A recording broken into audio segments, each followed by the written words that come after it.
अस्सलामुअलैकुम नाज़रीन आऊं आहियां कमांडो कंवर ऐं अवां ॾिसी रहिया आहियो पंहिंजो पसंदीदा न्यूज़ चैनल सचाई न्यूज़। पहिरियां त महिरबानी करे असांखे इहो आगाह कयो नाज़रीन खे त कल्ह जेको आबादगारनि सां अवां जो इजलास बि थियो आहे ऐं माज़ी में बि हिते कई इजलास थींदा रहिया आहिनि पर उन ते इम्प्लीमेंटेशन माना अमल दरामद न थींदो रहियो आहे न थी सघियो आहे ऐं आबादगार जेको आहे हिन वक़्तु इंतिहाई सख़्तु परेशानी जे आलम आहिनि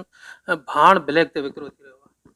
सभिनी खां पहिरियां त तव्हां सचाई न्यूज़ मां शुक्रगुज़ार आहियां त तव्हां इहे पॉइंट जेके आहिनि उहे माण्हुनि जे साम्हूं रेज़ कयो था पिया ऐं उन्हनि खे अवेयरनेस जी ॻाल्हि आहे पिया। जेसीं ताईं कल्ह जे इजलास जो जेको तालुक़ु आहे त उन में असां तमामु ज़मींदारनि खे बि घुरायोसीं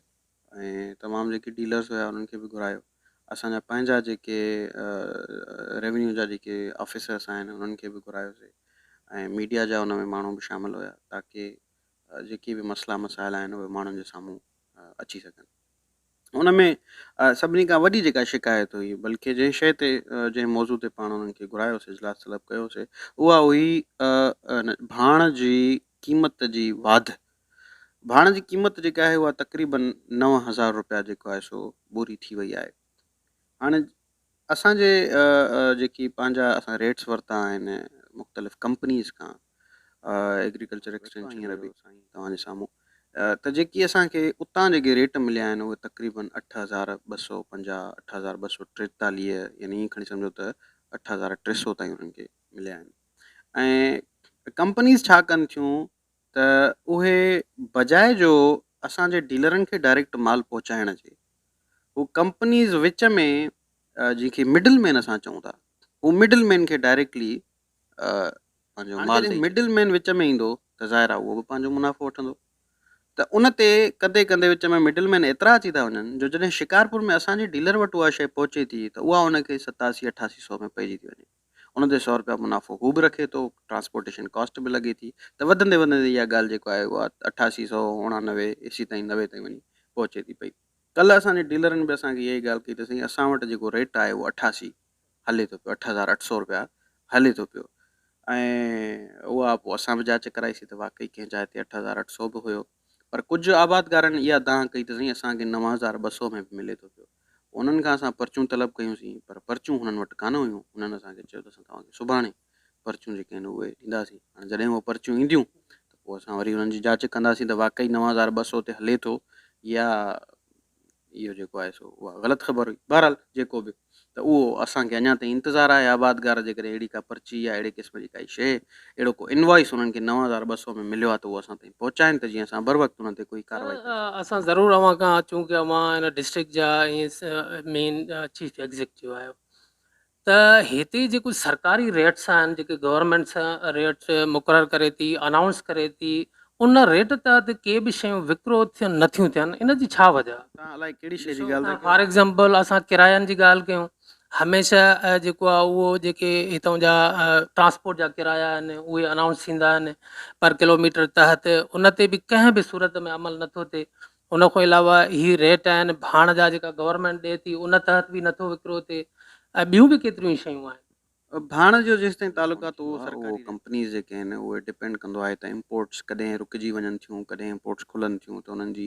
इनपुट्स में यानी भाण जेको ठाहियो वञे थो उनजे इनपुट्स जी जेकॾहिं प्राइस वधी वेंदी त कंपनीज़ बि पंहिंजी प्राइस वधाईंदियूं आहिनि। ऐं ट्रांसपोर्टेशन जो जेसि ताईं तालुक़ु आहे त कॾहिं कॾहिं महीने में ॿ दफ़ा बि जेको आहे सो पेट्रोल वधी वञे थो कॾहिं 10 रुपया वधी वञे थो कॾहिं 8 रुपया वधी वञे थो कॾहिं केतिरो वधी वञे थो। पेट्रोल जे क़ीमतुनि में लाथ कान्हे सिर्फ़ु चाढ़ ई आहे त ज़ाहिर आहे त उनजे करे जेको आहे सो ट्रांसपोर्टर्स बि पंहिंजी हा पर कॾहिं कॾहिं ज़्यादती इहा थिए थी त जेकॾहिं तेल 10 रुपया चढ़े थो त ट्रांसपोर्टर पंहिंजो किरायो जेको आहे उनजी निस्बत सां कोन था वधाइनि बल्कि डिस्प्रोपोर्शनेटली वधाइनि था पिया। उन ते ज़िले इंतिज़ामिया जो बि कमु आहे सरकार जो बि कमु आहे त उन ते एक्शन खणे ऐं पाण एक्शन खणूं बि पिया। काफ़ी दफ़ा ईअं थियो आहे त ख़ासि तौर ते रमज़ान में ईदुनि जे मौक़नि ते ऐं इन्हनि मौक़नि ते त असां माण्हुनि खे किराया बि वापसि ॾिना आहिनि ऐं उहा शइ तव्हां ई दोस्तनि जेको आहे सो मीडिया ते बि हलाई आहे ऐं उनखे कवरेज बि तव्हां ॾाढी सुठी ॾिनी हुई। अच्छा सर ही माज़रत सां सर जेके फर्टिलाइज़र कंपनियूं आहिनि उहे बि त रियासत ऐं हिन जे इंतिज़ामिया जे अंडर ई आहिनि ऐं उन्हनि सां गवर्नमेंट हिकिड़ो मुआदो कंदी आहे ऐं रेट जेको आहे फिक्स कंदी आहे ऐं उहो अनाउंस थींदो आहे। इहो त ख़ैर हाणे जेको आहे सो प्राइस फिक्सेशन DAP जी यूरिया जी न थींदी आहे हाँ, ये प्राइवेट कंपनी। सर हिन वक़्तु माना जेको अवां कल्ह इजलास में आख़िर फाइनल फ़ैसिलो छा कयो त भाण आबाद घर खे केतिरे में? पहिरीं त असां अॼु एंग्रो वारा ऐं असां वटि जेकी ॿियूं ॿ कंपनीज़ आहिनि FFC आहे ऐं ॿियो उन खां अलावा फातिमा फर्टिलाइज़र्स, उन्हनि जा टई रिप्रेज़ेंटेटिव हींअर मुंहिंजे ऑफ़िस में जेको आहे तव्हांजो इंटरव्यू अची वियो आहे, अदरवाइज़ हींअर मुंहिंजी मीटिंग हुई हुननि सां। हा, त उन्हनि खे पहिरियों कमु असां इहो कयो आहे त हुननि जा जेके बि वेयर हाउसिस आहिनि उन्हनि में सप्लाई हू पंहिंजी इंश्योर कराइनि, छाकाणि त जॾहिं हू हिते असां वटि पंहिंजी सप्लाई इंश्योर कराईंदा त इन सां मिडल मैन विच में ख़तमु थी वेंदो। ऐं जॾहिं मिडल मैन ख़तमु थी वेंदो त हू जेके प्राइस ते ॾियनि था पिया, कंपनी सपोज़ कयो 8,243 रुपयनि ते हलाए थी, त वधि में वधि असां वटि उहा 8,300 में हलंदी, पर उहा तॾहिं हलंदी जॾहिं ही वेयर हाउस पंहिंजो फुल कंदा। उन्हनि जे लाइ असां जेको आहे उन्हनि खे घुरायो आहे त पंहिंजे तुर्त ई जेको आहे सो हिते पंहिंजा वेयर हाउसिस जेको आहे उहो फिल करे छॾे। हिन वक़्तु मीज़ल्स रोबेला मीज़ल्स जो प्रोग्राम हली रहियो आहे ऐं इहो अवां महिरबानी करे ॿुधायो केतिरा ॾींहं हलंदो ऐं केतिरियूं वैक्सीन जेके आहिनि उहे असांजे डिस्ट्रिक्ट में लॻायूं वयूं आहिनि ऐं केतिरियूं अञा लॻणियूं? ऐं टोटल मीज़ल्स एंड रुबेला जी कैंपेन हलंदी उहा 15 ॾींहंनि जी आहे ऐं उन में तक़रीबन 5,27,000 ॿार जेके आहिनि उहे वैक्सीनेट थियणा आहिनि ऐं उन्हनि में जेका उन्हनि जी एज आहे ॿारनि जी उहा 9 महीननि खां वठी करे 15 सालनि जे ॿारनि जी एज आहे। ऐं अलहमदिल्ला हींअर मां तव्हांखे ॿुधाईंदो हलां, हिन शइ जी मूंखे ख़ुशी बि तमामु घणी आहे त हींअर शिकारपुर पूरी सिंध में मीज़ल्स एंड रुबेला वैक्सीनेशन में टॉप कयो आहे ऐं गुज़िश्ता 5 ॾींहंनि खां वठी करे असीं मुसलसल पहिरें नंबर ते ई आहियूं ऐं असां पंहिंजे टारगेट खां इनशाला वधीक अचीव कंदासूं। ऐं हिन में जेका मूंखे सभिनी खां वधीक ख़ुशी जी ॻाल्हि इहा आहे त माण्हू असांजा शिकारपुर जा जेके आहिनि उहे ॾाढो कोऑपरेट कनि पिया ऐं असांजे पंहिंजा जेके LHWs आहिनि उहे ॾाढियूं कोऑपरेट कनि पियूं ऐं उन खां अलावा असांजो हेल्थ डिपार्टमेंट ॾाढो इन में एक्टिव आहे। जेको आहे ॿुधण में आयो आहे त जेके वैक्सीनेटर्स आहिनि उहे पंहिंजे मुतालबनि जी मनताला एहतजाज बि आहिनि, जेतोणीकि उन्हनि खे बि हिन कैंपेन में पार्टिसिपेट करिणो, उन्हनि जी ड्यूटीज़ बि लॻणियूं हुयूं, त उहे केतिरा वैक्सीनेटर आहिनि जेके एहतजाज थिया आहिनि ऐं उन्हनि जो तव्हां ख़ाल पोइ उहो कीअं? असां पंहिंजे जेके असांजूं तक़रीबन 101 वैक्सीनेटर्स जेके हुया उहे हिन में इंगेज करणा हुया, पर अनफॉर्चुनेटली उहे असां सां इंगेज न थी सघिया उन्हनि जे पंहिंजे एहतजाज जे करे। उहो उन्हनि जो पंहिंजो मसइलो आहे ऐं उहो गवर्नमेंट ऐं उन्हनि जे विच में कुझु आहे, पर उन्हनि जी जाइ ते असां पंहिंजूं LHWs जेके आहिनि उहे रिप्लेस कयूंसीं ऐं उहे 107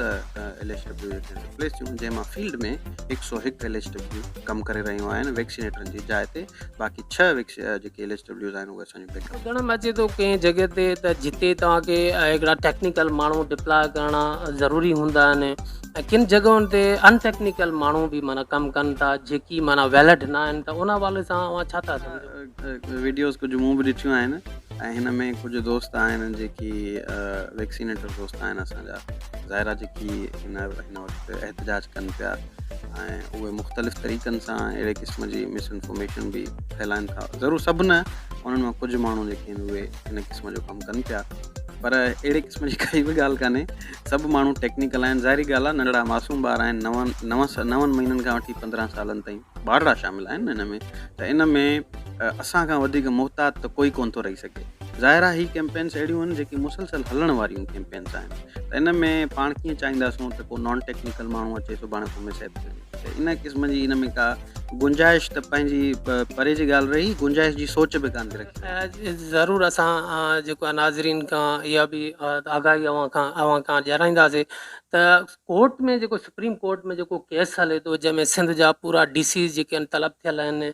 उहो छा मैटर आहे? असांखे त मुख़्तलिफ़ शयूं जेके आहिनि साम्हूं अचनि थियूं, वरी रियल फैक्ट तव्हां ॿुधायो त उहो केस छाजे सिलसिले में हलंदड़ आहे ऐं उन जे हवाले सां अव्हां खे कहिड़ा अहकामात मिलियल आहिनि? त काफ़ी अरसे खां वठी सिंध जे अंदरि हिकिड़ो एंटी इंक्रोचमेंट ते हिकिड़ो केस लॻल हुयो सुप्रीम कोर्ट में ऐं उहो ई केस आहे जंहिंमें काफ़ी अरसे खां वठी डिप्टी कमिश्नर्स जेके आहिनि उहे उन में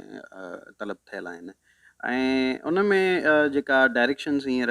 पंहिंजे सभिनी तमामु DCs खे मिलियल आहे, पहिरीं डायरेक्शन त इहा आहे त तव्हां वटि जेका बि एंटी इंक्रोचमेंट जेका बि ज़मीन इंक्रोच्ड आहे त उन जा तफ़सील जेके आहिनि उहे सुप्रीम कोर्ट में जमा कराइणा आहिनि। उन खां बाद में हिकिड़ी उन्हनि ते हिकिड़ी कमेटी ठाहिणी आहे, उहा कमेटी हिकिड़ो लाहेअमल ठाहींदी त उहे इंक्रोचमेंट्स कीअं हटायूं वञनि, त उन ते असांजो पंहिंजी जेका आहे रिपोर्ट जेका इंक्रोच लैंड्स वारी रिपोर्ट आहे उहा असां उमाणे छॾी आहे ऐं इन खां बाद में असां हिकिड़ी कमेटी बि ठाहींदासूं ऐं इनशाला जेके बि इंक्रोचमेंट्स आहिनि। महिरबानी सर, असांजी दिलि घुरे थी आख़िरी हिकिड़ो सुवाल ज़रूरु अव्हां खां कयूं। अव्हां बि नौजवान आहियो, बासलाहियत बि आहियो, मुआशिरे में सिस्टम में असांजा खां हिकिड़ो क्वेश्चन वॾी तइदाद में हिन वक़्तु रेज़ थिए थो त हिकिड़ी त महांगाई आहे जेका हिकिड़ी नेशनली आहे इंटरनेशनली आहे, हिकिड़ी हथरादू महांगाई आहे। फॉर एग्ज़ाम्पल डिस्ट्रिक्ट शिकारपुर आहे, मदीजी में अगरि साड़ियुनि जो हिकिड़ो रेट आहे त नवंदरे में ॿियो हूंदो, रतेदरे में ॿियो हूंदो, शिकारपुर में ॿियो हूंदो। मुर्गी जो गोश्त आहे, इवन केतिरियूं ई शयूं आहिनि, केला वठूं, फ्रूट वठूं, त हर माना महले जो हर शहर जो रेट अलॻि अलॻि आहे। त हीअ कहिड़े क़िस्म जी गुड हिन में मां हाणे ॿियनि ज़िलनि जे लाइ त I am not responsible for other districts न, उते छा थो हले कीअं थो हले, उन्हनि जा एडमिनिस्ट्रेटर पाण तव्हांखे वधीक फर्दर एक्सप्लेन करे वठंदा। So for is the question of Shikarpur is concern, त हिन में मां तव्हांखे इहो ॿुधायां त जंहिं वक़्तु असांजे आस पास जे ज़िलनि में मुर्गी 540 जो रेट हले पियो, तव्हांखे यादि हूंदो रमज़ान में, त उन वक़्तु असां वटि मुर्गी जेका आहे उन्हनि जे कंपेरिज़न में घटि रेट ते हले पई। एतिरे क़दुरु बि थियो त पाण हिते जेको आहे सो उन्हनि खे जॾहिं थोरो प्रेशर ॾिनो वियो त उन खां बाद में असां वटि मुसलसल रमज़ान जा 10 ॾींहं हिकिड़ी हड़ताल जे करे आम आवाम खे तकलीफ़ बि थिए पई, त हुननि इहो गवारा करणु मुनासिबु सम्झो त असां पंहिंजो कारोबार बंदि करे छॾियूं, बजाए जो असां जेको आहे सो सस्ते में खपां। ज़ाहिर आहे उन्हनि खे महांगी पए पई। हाणे ईअं न आहे त को मदेजी में ऐं शिकारपुर में को ज़मीन आसमान जो फ़र्क़ु हूंदो,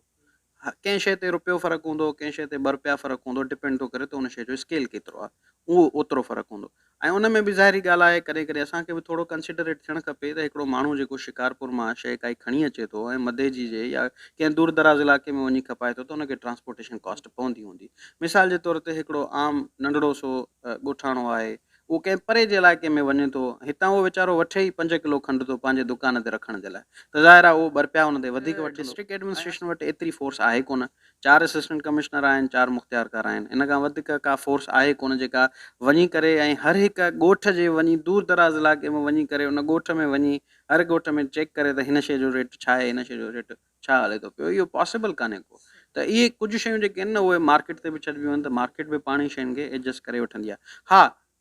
इशू तॾहिं पैदा थींदो आहे जॾहिं को माण्हू स्टॉक करे रखे काई शइ, होर्डिंग करे रखे,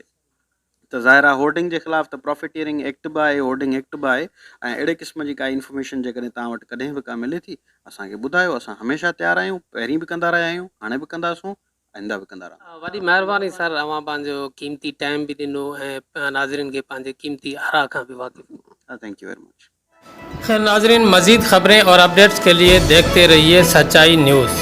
आप हमारी खबरें किसी भी वक्त यूट्यूब, ट्विटर और फेसबुक पेज पर सच्चाई न्यूज़, स्पेल है SACHAI स्पेस NEWS लिखने के बाद सर्च करके देख सकते हैं।